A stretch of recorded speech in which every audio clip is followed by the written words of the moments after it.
Ang taong ayaw magbago kahit palaging sinasaway, ay bigla na lang mapapahamak at hindi na makakabangon pa.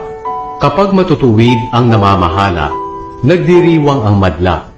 Ngunit kapag ang nangunguna ay masama, sila'y lumuluha.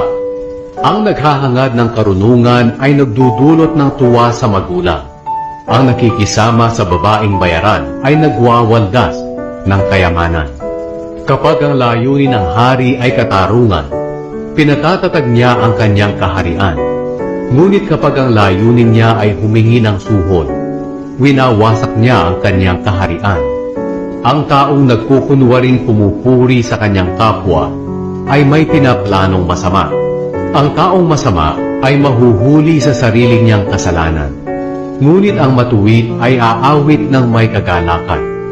Kinikilala ng taong matuwid ang karapatan ng mahihirap, ngunit hindi ito maunawaan ng taong masama. Ang mga taong nangungutya ay nagpapasimula ng gulo sa mga bayan, ngunit ang matatalino ang nagpapatigil nito.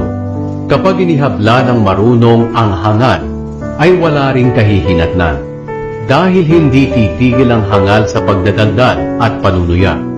Kinamumuhian at gustong patayin ng mamamatay tao ang mga taong namumuhay ng matuwid at walang kapintasan.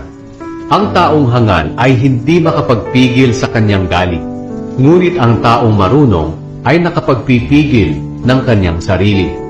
Kapag ang pinuno ay naniniwala sa kasinungalingan, lahat ng lingkod niya'y mabubuyo sa kasamaan.